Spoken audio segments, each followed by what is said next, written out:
সবাইকে স্বাগত জানাচ্ছি সিএমজি বাংলার সাপ্তাহিক আয়োজন সবুজ পৃথিবী অনুষ্ঠানে। কৃষিভিত্তিক এই আয়োজনে পুরো সময় আছি আমি আফরিন মিম।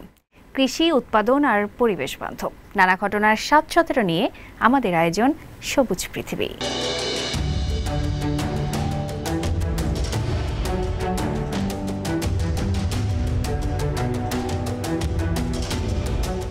চীনের চাষবাসে প্রযুক্তির ঝলকানি থাকবেই। সেই ধারাবাহিকতায় এবার কোয়াংচু প্রদেশের একটি খামারে কাজ করতে দেখা গেল স্বয়ংক্রিয় ড্রোন আর রোবটকে। বীজ বোনা থেকে কীটনাশক ছিটানো সবই হচ্ছে যন্ত্র দিয়ে। স্মার্টফোনে হাত বুলিয়ে মিলছে ধানের বাম্পার ফলন। এতে করে উৎপাদন যেমন বাড়ছে, তেমনি কৃষিতে আগ্রহ বাড়ছে নতুন প্রজন্মের। চীনের এই প্রযুক্তি দিনে দিনে হয়ে উঠছে গোটা বিশ্বের ভবিষ্যৎ কৃষির কাণ্ডারি। বিস্তারিত থাকছে ফয়সাল আব্দুল্লাহর প্রতিবেদনে।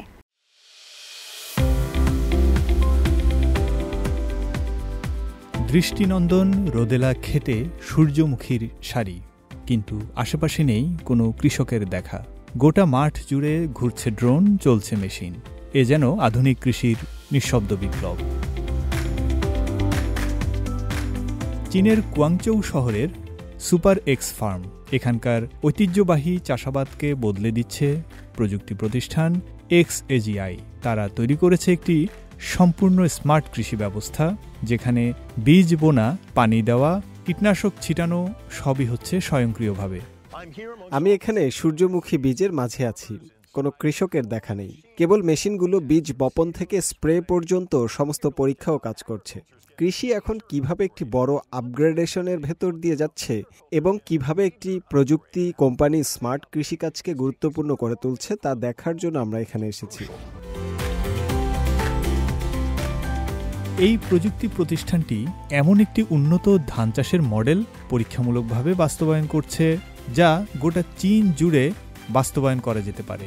এর লক্ষ্য হল ঐতিহ্যবাহী কৃষিতে অন্তর্নিহিত চ্যালেঞ্জগুলো দূর করে নতুন চাষিদেরকে স্মার্টফোন ব্যবহারে উদ্বুদ্ধ করা, যাতে মাত্র কয়েকটি ট্যাপ করেই পাওয়া যেতে পারে সমৃদ্ধ ফসলের নিশ্চয়তা। প্রতিষ্ঠানটি বলছে, এই মডেল এখন শুধু কুয়াংচৌতেই নয়, গোটা চীনে ছড়িয়ে দেওয়ার লক্ষ্য আছে তাদের। চাষে আগ্রহী নতুন প্রজন্ম এখন যুক্ত হচ্ছে এই স্মার্ট কৃষিতে। আমরা এখানে যা দেখেছি তা কেবল উচ্চ প্রযুক্তির যন্ত্র নয়, এটি একটি সাহসী ধারণা। আগে এসব কাজ মানেই ছিল মেরুদণ্ড ভাঙার সমান। এখন এসব কাজ উচ্চ দক্ষতা ও প্রযুক্তি জ্ঞান সমৃদ্ধ কর্মীদের জন্য। এই ধরনের খামারের উদ্ভাবনগুলো দেখলে বোঝা যায় কিভাবে চীন তাদের উচ্চমানের কৃষি আধুনিকীকরণকে সবুজ উন্নয়ন দর্শনের সঙ্গে একীভূত করে মানুষ ও প্রকৃতির মধ্যে গড়ে তুলেছে চমৎকার ভারসাম্য।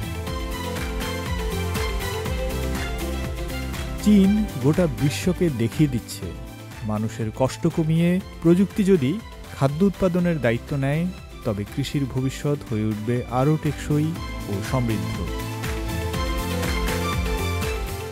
ফয়সাল আব্দুল্লাহ, সিএমজি বাংলা।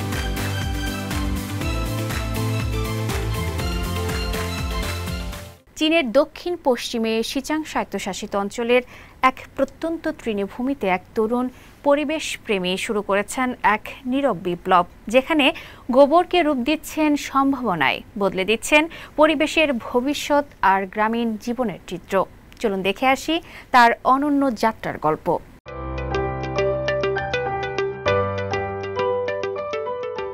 সিচাং স্বায়ত্তশাসিত অঞ্চলের প্রত্যন্ত তৃণভূমির তরুণ উদ্যোক্তা সেরিন মিগিওর। এ তরুণ শুরু করেছেন ব্যতিক্রমী এক পরিবেশ সংরক্ষণ মিশন। সেই সঙ্গে কৃষিতেও যোগ করেছেন নতুন মাত্রা। পশুর বর্জ্যকে জৈব সার হিসেবে ব্যবহার করে জমিতে ফিরিয়ে আনছেন পুষ্টিগুণ। এতে করে স্থানীয়রাও পেয়েছেন আয়ের নতুন উৎস। উত্তর সিচাংয়ের নাকছু এলাকায় আছে বিস্তীর্ণ তৃণভূমি। শীতকালে এখানে সবাইকে দেখা যায় ইয়াকের গোবর জমিয়ে রাখতে। রান্নার জ্বালানি হিসেবে এখানে গোবরের ব্যবহার নিয়মিত দৃশ্য। কিন্তু সেরিং মিগিওর এই গোবরেই দেখেছেন অপার সম্ভাবনা। 2017 সালে গোবর সংগ্রহ করে প্রক্রিয়াজাত জৈব সার উৎপাদনের উদ্যোগ নেন তিনি। শুরুতে তার পুঁজি ছিল প্রযুক্তিগত জ্ঞান, তবে স্থানীয়দের ঐতিহ্যগত বিশ্বাস কিছুটা বাধা হয়ে দাঁড়িয়েছিল সেরিংয়ের জন্য। গোবরকে সৌভাগ্যের প্রতীক হিসেবেই দেখা হয় তার এলাকায়। বাড়ি বাড়ি গিয়ে সবাইকে বোঝাতে থাকেন গোবর বিক্রি করলে জমির সঙ্গে কারো সম্পর্ক ছিন্ন হবে না, বরং আয় বাড়বে। এখন নাকছুতে তার 20টিরও বেশি বর্জ্য সংগ্রহ কেন্দ্র আছে। অনেক পশুপালক বছরে $1,400 থেকে $2,000 আয় করছেন শুধু গোবর বিক্রি করে। একসময় যারা দ্বিধায় ছিলেন, এখন তারাই ফোন করে সেরিংকে গোবর সংগ্রহের অনুরোধ জানাচ্ছেন। কারখানাটি 13,000 বর্গমিটার অঞ্চল জুড়ে বিস্তৃত। এই বসন্তে আমরা মোট 4,000 ঘনমিটারেরও বেশি ইয়াক ও ভেড়ার গোবর সংগ্রহ করেছি। এই মুহূর্তে আমরা নতুন সার নিয়ে পরীক্ষা নিরীক্ষা করতে চাইনিজ একাডেমি অব এনভায়রনমেন্টাল সায়েন্সেসের সঙ্গে কাজ করছি।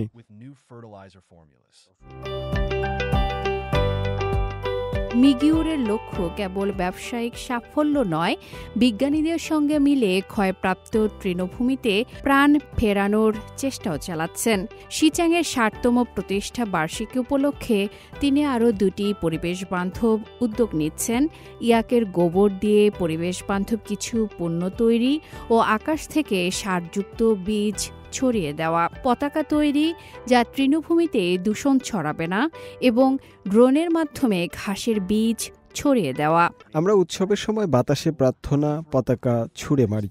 চমড়ি গায়ের গোবর থেকে তৈরি জৈব পতাকা তৈরির কথা ভাবছি, যাতে তৃণভূমি দূষিত না হয়। এমন একটি সার তৈরির কাজও করছি যার ভেতর ঘাসের বীজ মুড়ে রাখা যায়। পরে তা ড্রোন দিয়ে ছড়িয়ে দেয়া হবে এবং বৃষ্টি হলেই সেই বীজ অঙ্কুরিত হবে। পরিবর্তন যে সবসময় বড় উদ্ভাবনের হাত ধরে আসবে এমনটা নয়। শিচাংয়ের এই উচ্চভূমিও হতে পারে এর উদাহরণ। এ অঞ্চলের রূপরেখা বদলে যেতে পারে এক সময়ের ফেলনা পশুর বর্জ্য থেকেও। আফরিন মিম, সিএমজি বাংলা। মধ্য চীনের ধান উৎপাদন হওয়া অঞ্চলগুলোতে চলমান খরা পরিস্থিতি কৃষকদের জন্য বড় চ্যালেঞ্জ হয়ে উঠেছে। কিছু কিছু এলাকায় জমির মাটি ফেটে চৌচির হয়ে গেছে, হুমকির মুখে পড়েছে ধানের ফলন। তবে কৃষক ও প্রশাসনের সম্মিলিত প্রচেষ্টায় চালু হয়েছে 24 ঘন্টার পানি সরবরাহ ব্যবস্থা। নেওয়া হচ্ছে টার্গেটেড সেচ পদ্ধতি, যার ফলে হাঁপ ছেড়ে বেঁচেছেন কৃষকরা। বিস্তারিত থাকছে আল আমিন আজাদের প্রতিবেদনে। চীনের হুবেই প্রদেশের শিয়াংয়াং শহরে 43,300 হেক্টর জমির ধান খরায় আক্রান্ত। অনেক জায়গায় মাটিতে ফাটল ধরেছে, মাটির আর্দ্রতা দ্রুত কমছে। ছিয়াংকাং গ্রামে প্রায় 130 হেক্টর জমিতে ধান চাষ হয়। এখানে 22টি কূপ থেকে 24 ঘন্টা টানা পানি তোলা হচ্ছে, যাতে জমি আর্দ্র থাকে। গত কয়েকদিনে টানা পানির পাম্পিং শেষে জমিতে পানি এসেছে। এখন অনেকটাই নিশ্চিন্ত, ধানের ফলন নিয়ে আর ভয় নেই।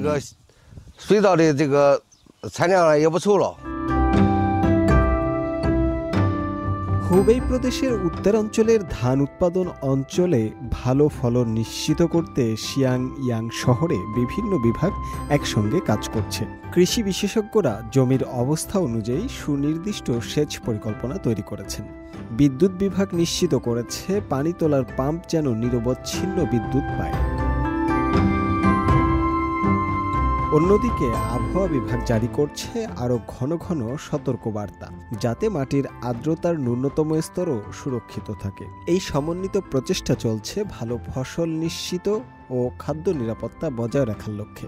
এরই মধ্যে আবার হনান প্রদেশের কুশি কাউন্টি 20 দিনেরও বেশি তীব্র তাপদাহে খরার মুখে পড়েছে। গুরুত্বপূর্ণ ধান উৎপাদন অঞ্চল হিসেবে স্থানীয় প্রশাসন 1,20,000 হেক্টর জমিতে ধানের ক্রান্তিকালীন বৃদ্ধির সময়ে পর্যাপ্ত পানি সরবরাহ নিশ্চিত করেছে। এজন্য সেচ উৎস থেকে পানি তোলা হচ্ছে এবং নতুন কূপ খনন করা হচ্ছে, যাতে প্রতিটি ক্ষেতের প্রয়োজনীয় আর্দ্রতা বজায় থাকে। আমরা এখন এলাকাভেদে সুনির্দিষ্ট সেচ কৌশল ব্যবহার করছি, যাতে সবচেয়ে শুষ্ক অঞ্চলগুলোতে দ্রুত পানি পৌঁছে দেওয়া যায়।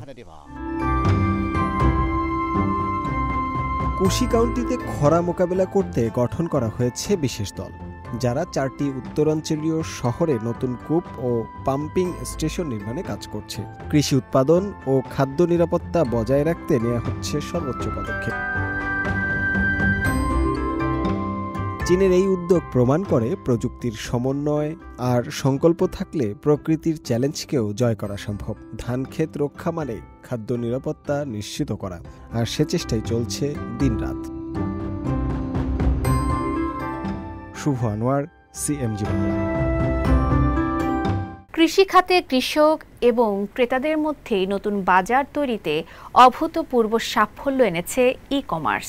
এর মাধ্যমে কৃষকরা তাদের উৎপাদিত পণ্য সহজে সরাসরি বিক্রি করতে পারছেন ক্রেতার কাছে। এই পদ্ধতিতে কৃষক যেমন পাচ্ছেন ন্যায্য মূল্য, তেমনি ক্রেতারাও ভালো মানের পণ্য পেয়ে খুশি। এতে কৃষি খাতে তৈরি হচ্ছে নতুন উদ্যোক্তা, বিস্তৃত হচ্ছে বাজার। বিস্তারিত জানাচ্ছেন তামান্না জেনিফার।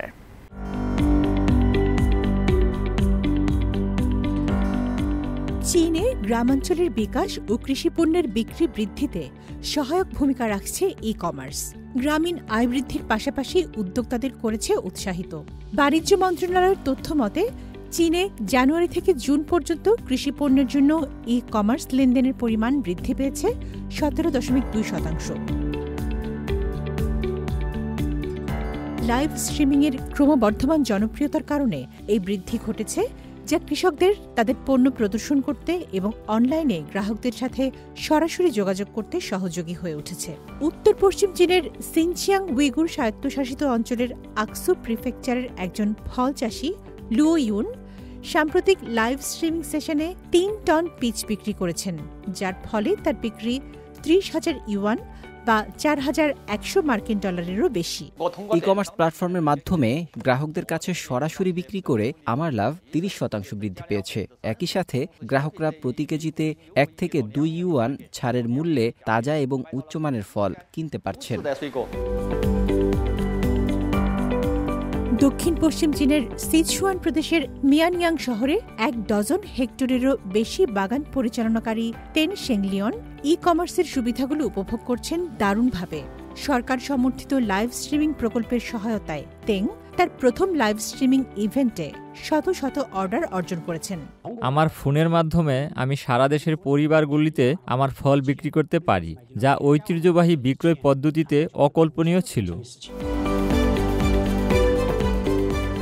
একটি শিল্প প্রতিবেদন অনুসারে 2024 সালে চীনের কৃষিপণ্যের অনলাইন খুচরা বিক্রয় সাফল্যজনকভাবে 679 বিলিয়ন ইউয়ানে পৌঁছেছে।